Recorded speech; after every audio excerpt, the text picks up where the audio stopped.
Media MPDI TV menyajikan tontonan yang terbaik.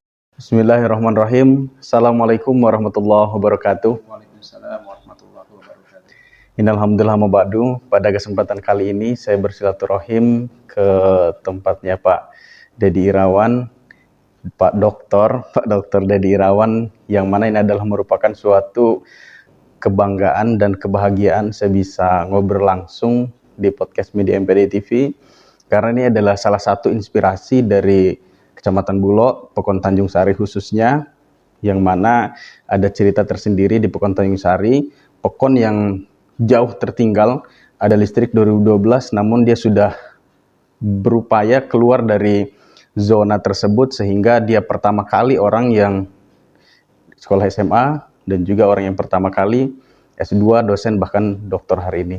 Kita akan berbincang-bincang dengan Pak Dr. Dedi Irawan. Selamat siang, Pak.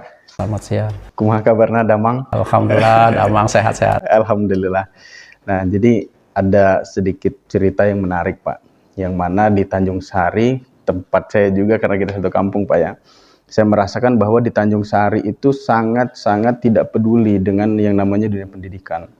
Lulus SD dulu kan kerja, Pak. Bahkan lulus SD udah kerja, SMP kerja, ya jadi RT dan lain-lain. Nah, yang menariknya ternyata begitu saya masuk kuliah, begitu saya ditanya dari mana Tanjung Sari, saya orang Tanjung Sari, orang Robo. Nah, saya kaget, Pak. Ya, ternyata ada orang Tanjung Sari yang sudah mendahului keluar dari zona tersebut. Nah, kira-kira dulu ketika Bapak mau kuliah itu apa yang menjadi motivasi awal? Karena kan di Tanjung Sari itu secara ekonomi ya, di Robo itu pada masa itu kan rata-rata tempat untuk nyetak bata ya kan. Apa yang memotivasi Bapak sehingga bisa kuliah pada masa itu? Baik, terima kasih Pak Yobi.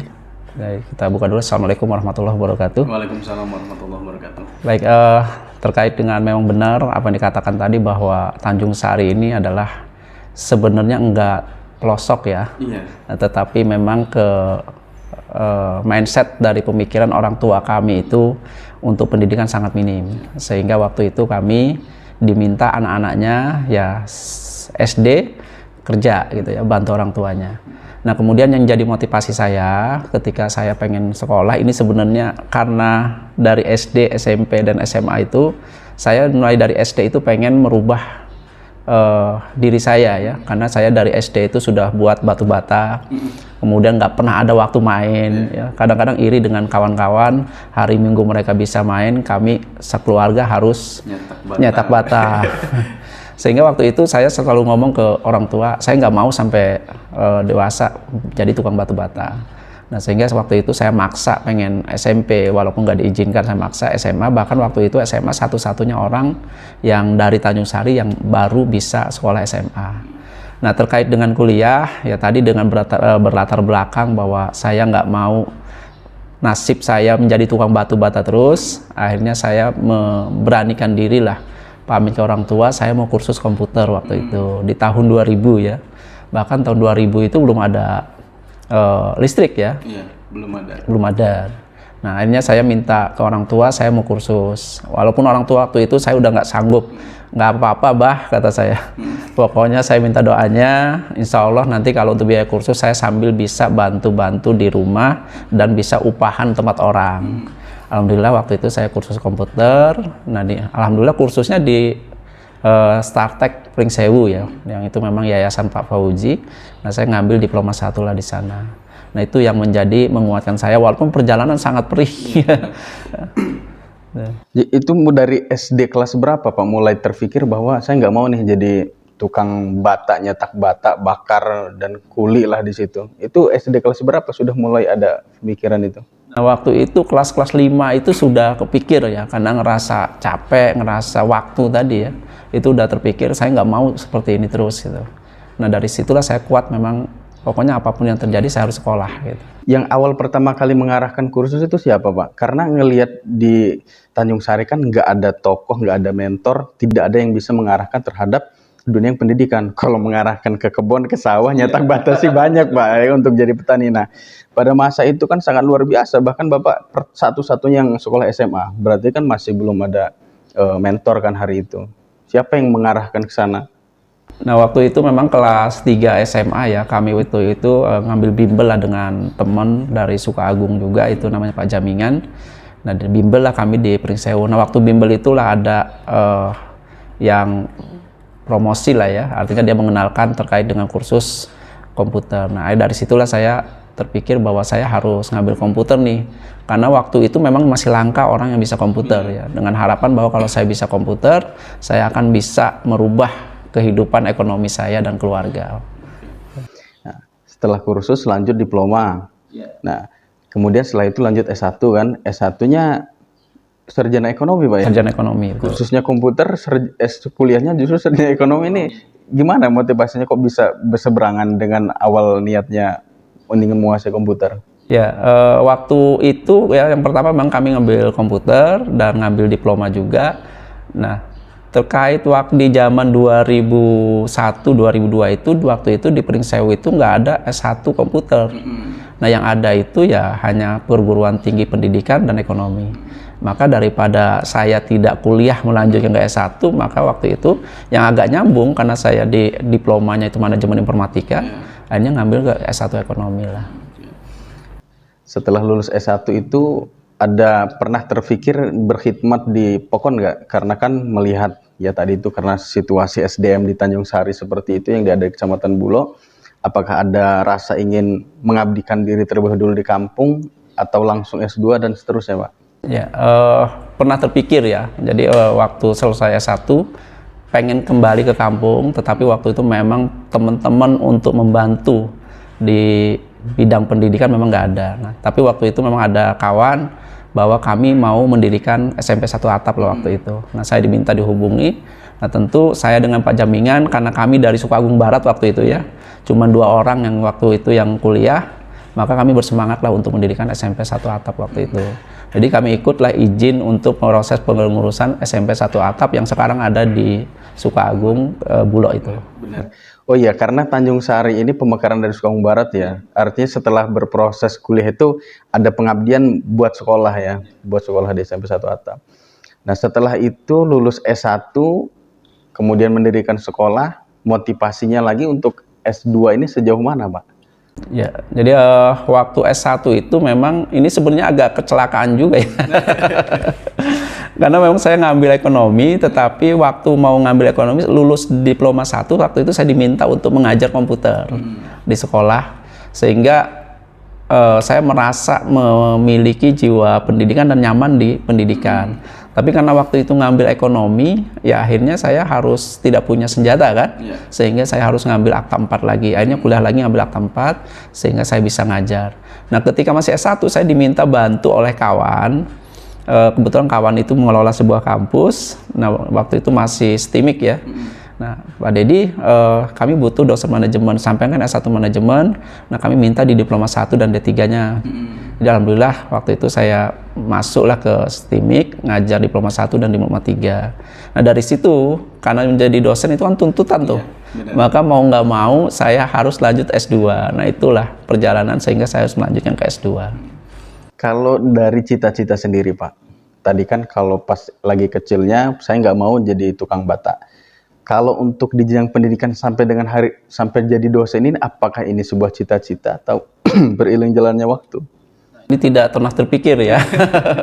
Ya, apalagi melihat kondisi dengan keadaan waktu itu, yang penting saya lulus SMA atau kursus, ya hanya ingin merubah nasib ya. Jadi motivasinya tidak mau jadi tukang batu bata lah waktu itu. Nah, kalaupun bisa S2 jadi dosen, bahkan sampai S3, ini hanya berjalan seiring waktu saja lah. Sampai dengan doktor kemarin itu, ini menjadi motivasi, spirit memang untuk jenjang karir, atau seperti apa Pak? Sampai dengan mau kuliah kembali di S3? Jadi kalau saya pribadi waktu itu bukan, kalau S3 itu kan bukan tuntutan menjadi sebuah dosen ya. Jadi kalau dosen itu hanya S2 jadi selesai.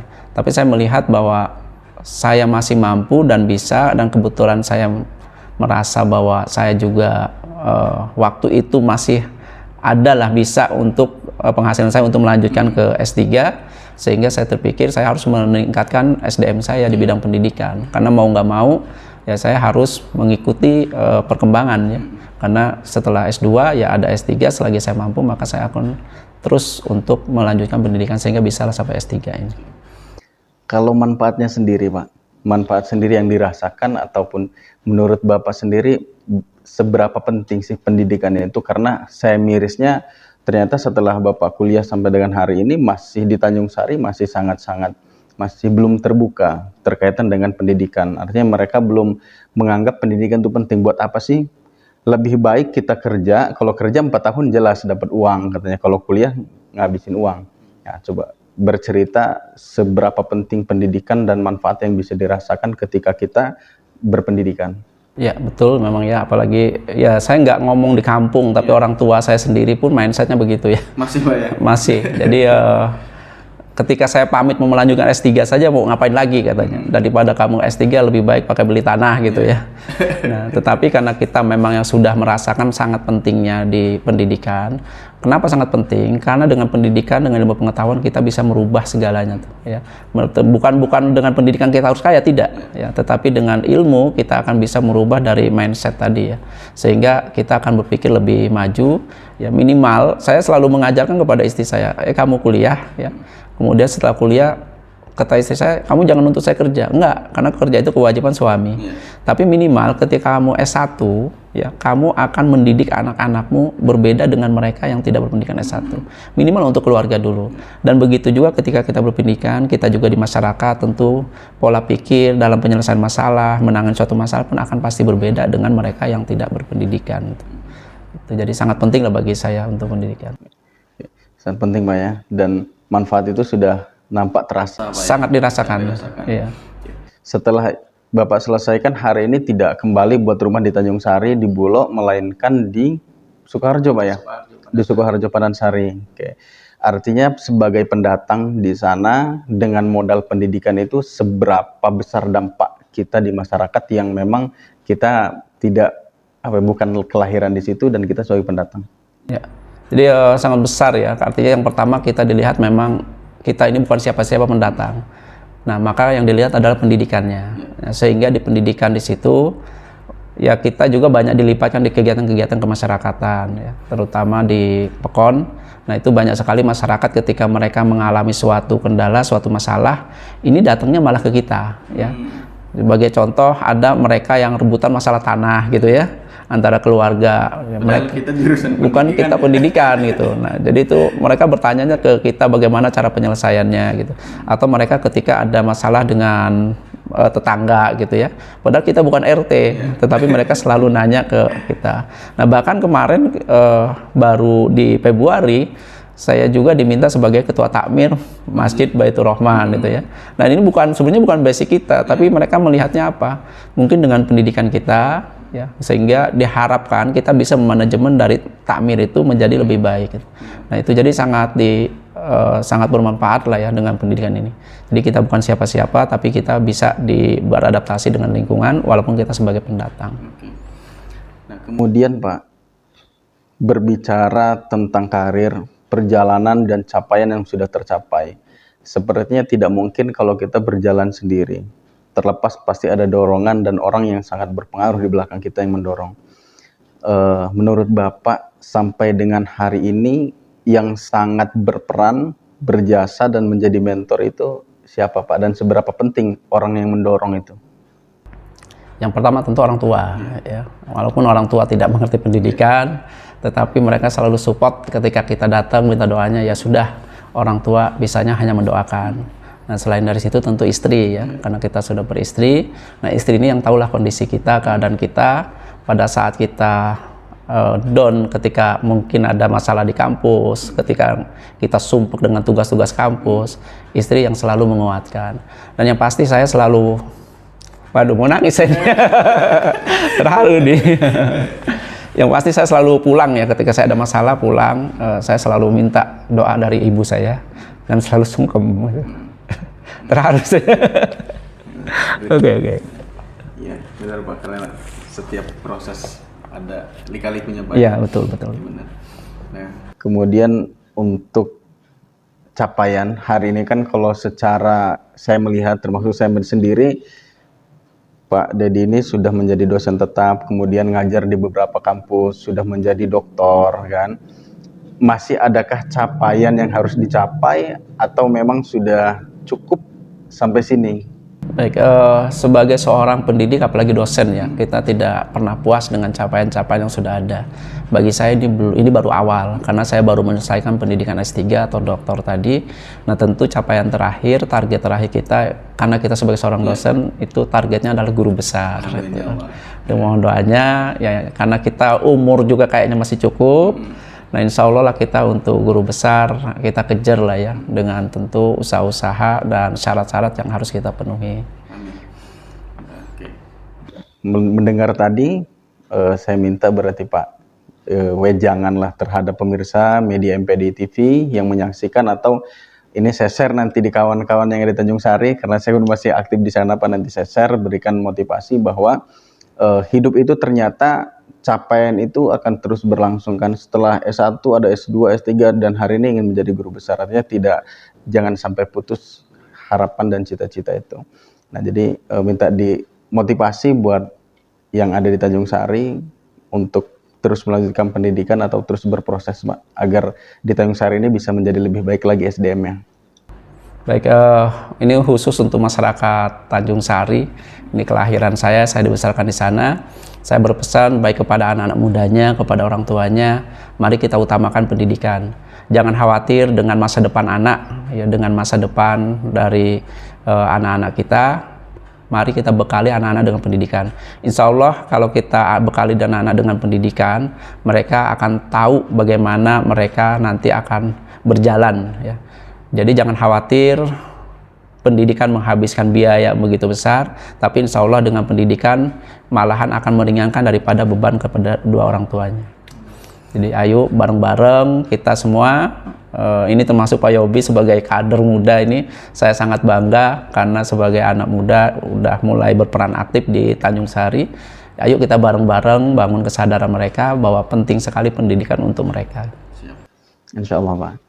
Baik, terima kasih Pak untuk waktunya hari ini. Mudah-mudahan obrolan kita hari ini ada manfaat dan bisa menyadarkan, setidaknya membuka mindset bahwa pendidikan itu tidak melulu setelah selesai berpendidikan kemudian harus menjadi orang kaya, namun ini menjadi bekal kita untuk dapat membedakan mana yang baik, mana yang buruk, dan cara penyelesaian masalah yang baik. Terima kasih Pak untuk hari ini. Kurang lebihnya mohon maaf. Ihdinas shiratal mustaqim. Wallahul muwaffiq ila aqwamit thoriq. Wassalamualaikum warahmatullahi wabarakatuh.